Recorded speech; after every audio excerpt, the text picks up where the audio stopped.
अरे भाई साहब आप। नमस्ते भाभी जी। आइए आइए अंदर आइए।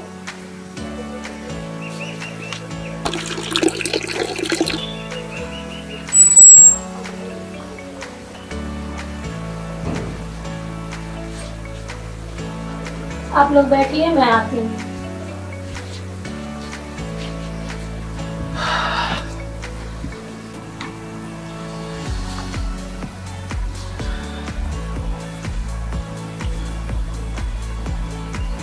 क्या बात है, आप काफी परेशान दिख रहे हैं। नहीं नहीं, कुछ नहीं। मैं समझ रही हूँ। तुम बैठो, मैं अभी आता हूँ।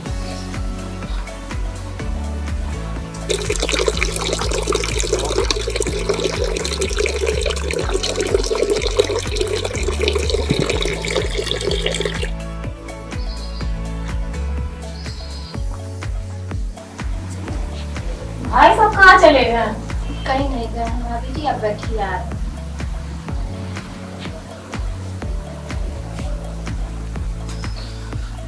भाई साहब आप कहाँ चले गए थे? नहीं, कुछ नहीं, बैठिए। भाभी जी देखिए, बुरा मत मानिएगा, लेकिन कान खोल के सुन लीजिए। पानी की टोटी खुला मत छोड़िए और पानी बर्बाद मत करिए। जब से मैं आया मैंने देखा कि पानी की टोटी खुली हुई थी और सारा पानी गिर के बर्बाद हो रहा था। चैन तभी मिला जब मैं गया और पानी की टोटी बंद करके आया। भाई साहब कपड़ा धुल रहे थे, टोटी खुला छोड़ के घर का और काम करने लगे, इसीलिए भूल गए। भाभी जी अब आप भी इन सब चीजों का ध्यान दिया कीजिए। इनका क्या है, ये तो हर जगह जहाँ गलत होता है तुरंत टोक देते हैं। ये तो अच्छी आदत है। अगर हर कोई जिस दिन से गलत कर रहे लोगों को टोकना शुरू कर दे तो खुद तो सही हो जाएगा और साथ में गलत कर रहे लोगों को भी सही कर देंगे। चाय पीजिए भाई साहब। भाभी जी आप भी लीजिए।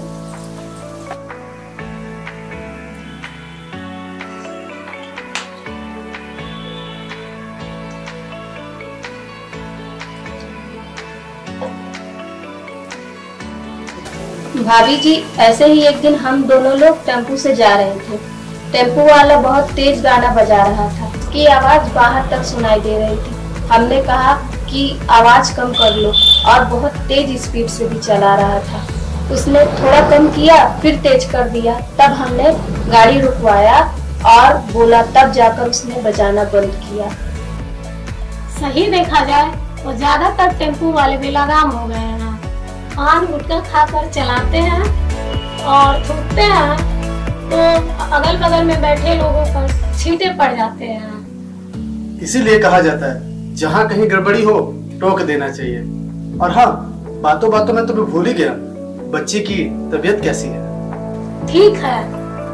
बच्चियों के लिए सरकार एक बहुत बढ़िया योजना निकाली है। वो क्या भाई साहब? कन्या सुमंगला योजना। ये क्या है? बताता हूँ।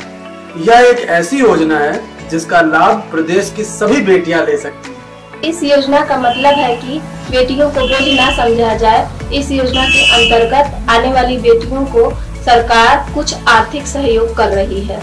मतलब यह है कि कन्या के जन्म पे पैसे मिलेंगे। सरकार कन्याओं के पढ़ने लिखने पर आर्थिक सहयोग कर रही है। अरे भाई साहब ये तो बहुत अच्छी योजना है। इसकी जानकारी देकर आप हमारे ऊपर बहुत बड़ा एहसान किए हैं। अरे इसमें एहसान की क्या बात है। अच्छा अब हम लोग चलेंगे।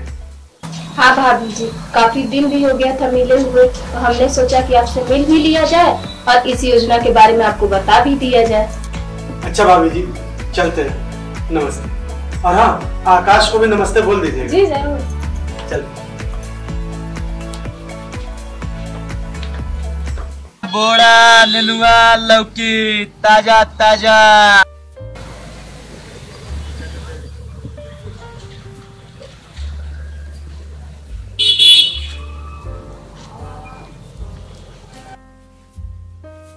नेनुआ ताजा ताजा सब्जी। अब उतना दूर बाजार में कौन जाएगा? ये खेत की हरी सब्जी लेके बैठा है, यहीं से ले लेते हैं। दादी बाबूजी लौकी कैसे? 50 रुपया। और नेनुआ? नेनुआ है 40 रुपया। का दें? तो नेनुआ दे दीजिए और एक लौकी दे दीजिए। ठीक रहेगा ना? दोनों का क्या भाव लगाएंगे? दे दिया 40। ठीक, दे दीजिए। तो है बोड़वा बचता इहो ले ला। बोड़ा क्या रेट है? 40 हवे 30 है दे दिया। दे दीजिए भाई, दे दीजिए बोड़ा भी दे दीजिए। है सब्जियां खातिर सलाद वो ले ला। खीरो खीरा की जरूरत तो नहीं है। अच्छा भाई, सब दे दीजिए। 100 रुपया ले लीजिए।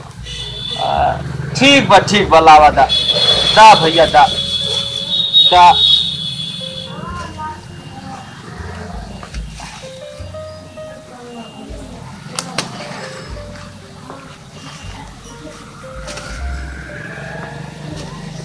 ये क्या कर रहे हो? का भेल भाई साहब? पॉलीथीन का यूज कर रहे हो? क्या तुमको नहीं पता कि पॉलीथीन में प्रतिबंध लगा हुआ है? ये सब आप लोगन खातिर कर सकती। अगर पॉलीथीन न रखी तो क्यों समनवा नहीं ले और वहां से ले जहाँ पॉलीथीन बा। अब क्यों झोलवा लेकर अइबे नहीं कराला। ये देखिए, मैं झोला लेके आया हूँ। जब आप लोग पॉलीथीन का प्रयोग नहीं करेंगे तो लोग अपने घर से झोला लेकर आएंगे। ये लो, इसमें सब्जियां रखो और आज के बाद पॉलीथीन का प्रयोग मत करना, वरना इसकी सूचना मैं प्रशासन को दूंगा। नहीं बात साहब, ऐसा न करी। आज के बाद हम प्लास्टिक नहीं रखब। पॉलिथीन में सामान रखने से उसकी गुणवत्ता में कमी आती है और पॉलिथीन में सामान रखने से काफी बीमारियां भी होती हैं और प्रदूषण का सबसे बड़ा कारण पॉलिथीन ही है। ठीक बा मैडम, अब नहीं रखब। सारा सामान रखिए।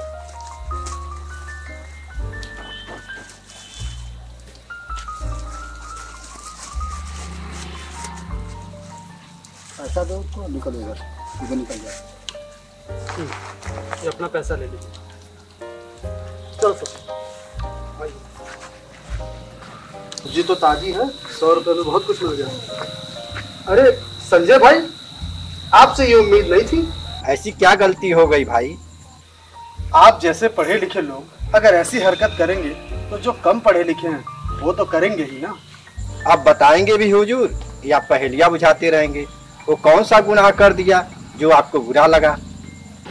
आप अच्छी तरह से जान रहे हैं कि सरकार प्रदूषण नियंत्रण पे काफी गंभीर है और इसी के लिए पॉलीथीन के प्रयोग पे रोक भी लगाया गया है और आप उसी पॉलीथीन पे सब्जियां लेके जा रहे हैं। ओह, झोला साथ में रखे हैं। हम सोचे इसको ऐसे ही झोले में डाल देंगे। फिर तो झोला लाने का कोई लाभ नहीं। नहीं, अभी मैं पॉलीथीन से सामान निकाल कर झोले में रखता हूँ।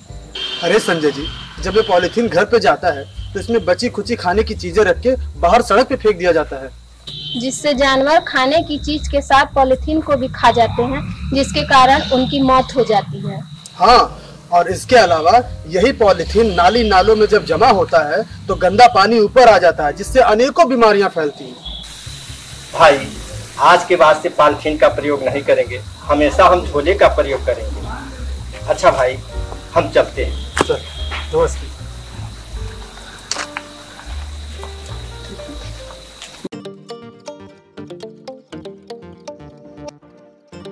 भाभी, ज्योति भाभी। हाँ आइए, किचन में हूँ। कोई है नहीं? आइए। अरे अभी तक खाना ही बना रही है? नहीं, हो गया है, जल्दी बना रही थी। चलिए हम कमरे में बैठते हैं। रुकिए। क्यों, क्या हुआ भाभी जी? आपने वहाँ से तो बंद कर दिया, लेकिन रेगुलेटर से क्यों नहीं बंद किया? आपको पता है, अगर पाइप में कुछ लीकेज हुआ या कुछ हुआ तो पूरे घर में गैस फैल जाएगा और उसके बाद खतरा हो सकता है।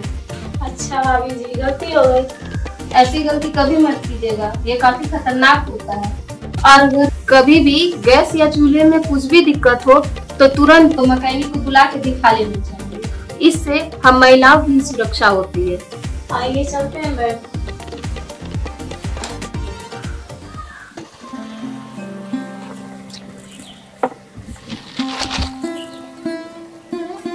आपको नहीं लगता है कि लोगों को समझाते समझाते हम लोग चिड़चिड़े हो गए हैं?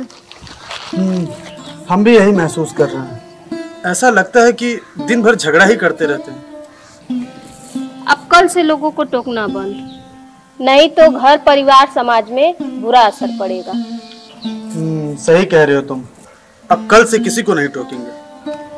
और एक बात कहना है, हाँ कहो।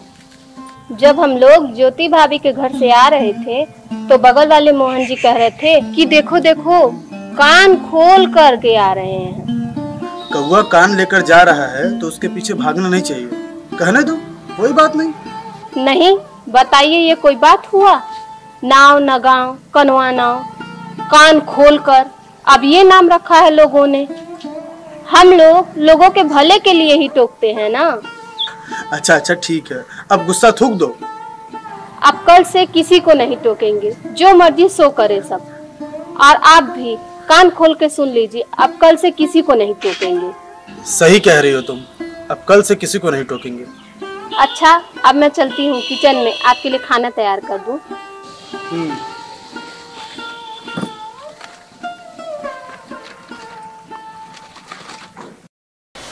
सपना, अरे सपना जल्दी करो भाई, देर हो रही है। आ रही हूँ। अरे भाभी जी आप इधर कहाँ?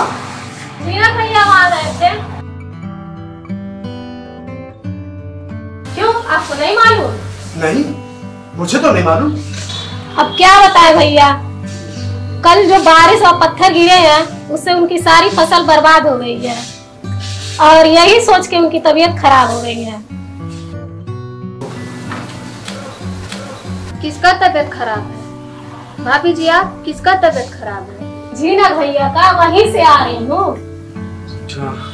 सपना एक काम करते हैं, पहले प्रधान जी के यहाँ चल के झिनक के बारे में बता देते हैं, उसके बाद झिनक के वहाँ चलेंगे। ठीक है भाभी जी, चलते हैं। ठीक। आओ सपना। अरे इनका तो समझिए नहीं होता है, चुनाव सर पर आ गया है और ये अभी तक नहीं निकले।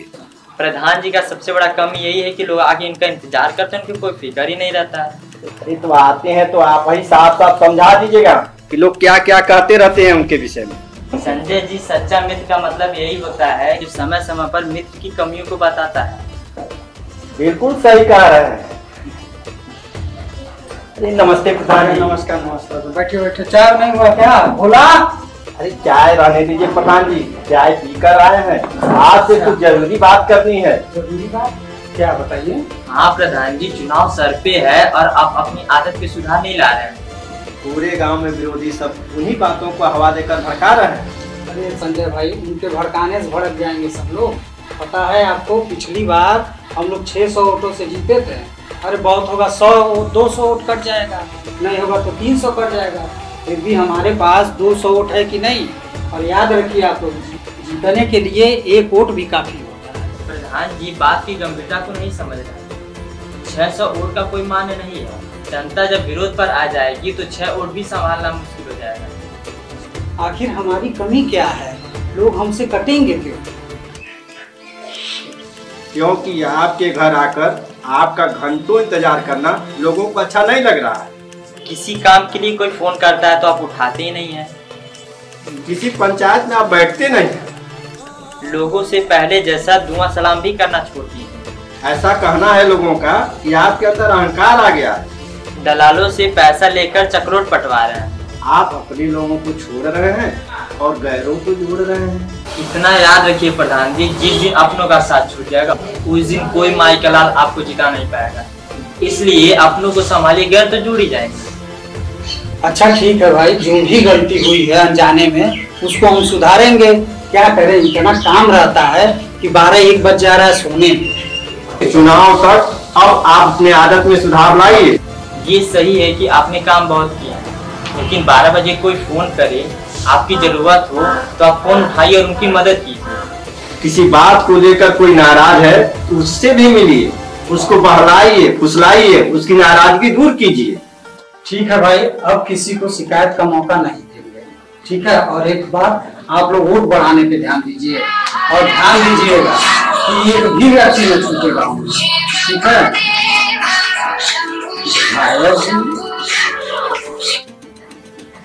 हेलो, हाँ प्रणाम प्रणाम प्रणाम विधायक जी। जी जी भी विधायक जी। हाँ, टंकी का काम तो लगभग पूरा हो गया है। यही 1 महीने में सप्लाई चालू हो जाएगी गांव में। जी जी, सब आपका आशीर्वाद है विधायक। हाँ, सब बढ़िया चल रहा है। जी जी जी विधायक। हाँ हाँ बताइए बताइए, एक मिनट। हाँ जी जी बताइए। वो देखो कौन आ रहे हैं। कान खोल कर सुन लीजिए।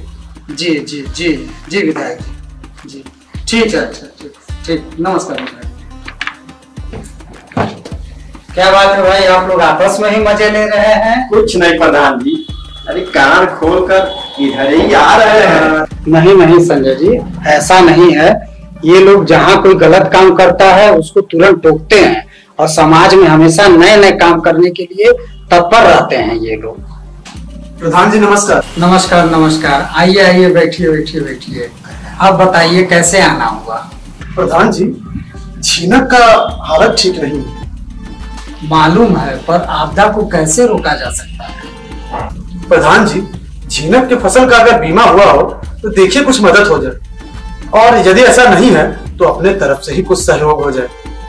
नहीं, झीनक के फसल का बीमा हो गया है, उसका कुछ सहयोग हो जाएगा। और उसी का नहीं, हम कोशिश करेंगे कि गांव के सारे किसानों को मदद हो जाए। हाँ प्रधान जी, यही बात जरा झीनक को समझा दीजिए, नहीं तो देख रहे हैं कहीं वो मर न जाए। हाँ ये बात है, तो चलिए झीनक के मुंह पे कहा दे रहे हैं। आइए चलिए, चलिए झीनक के घर चलिए।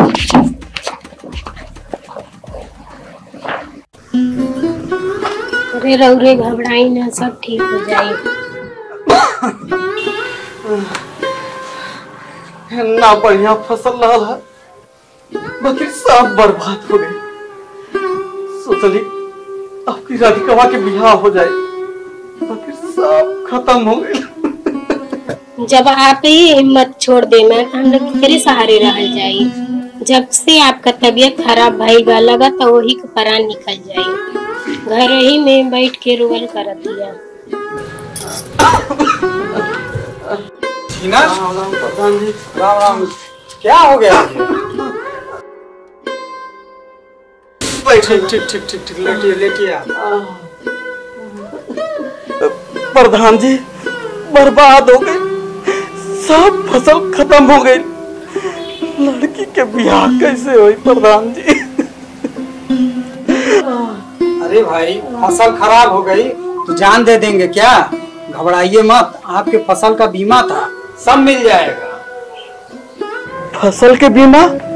हाँ, आपको शायद याद नहीं है, आपके साथ साथ कई और किसानों का बीमा हुआ था, सबको लाभ मिलेगा।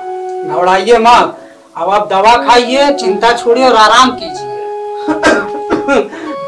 असु लड़की के ब्याह ठंडे रहनी सबसे बड़न चिंता यह रहल प्रधान जी। घबराइए मत झीनक भाई, आपके बिटिया की शादी बहुत धूमधाम से होगी और सामूहिक विवाह योजना के अंतर्गत आपको कुछ पैसा और सामान भी मिल जाएगा। चिंता मत कीजिए आप। और बहुत कृपा हुई प्रधान जी।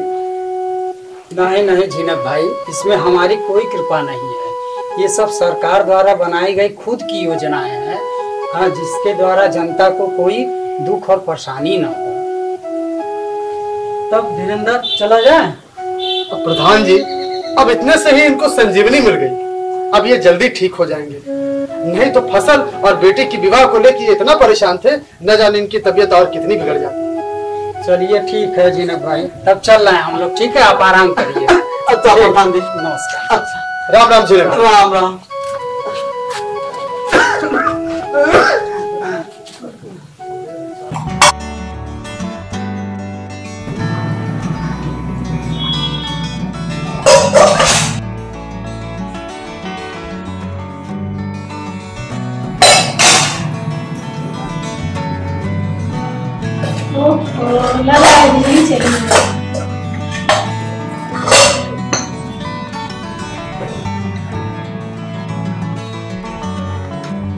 पानी की टोटी खुला मत छोड़िए।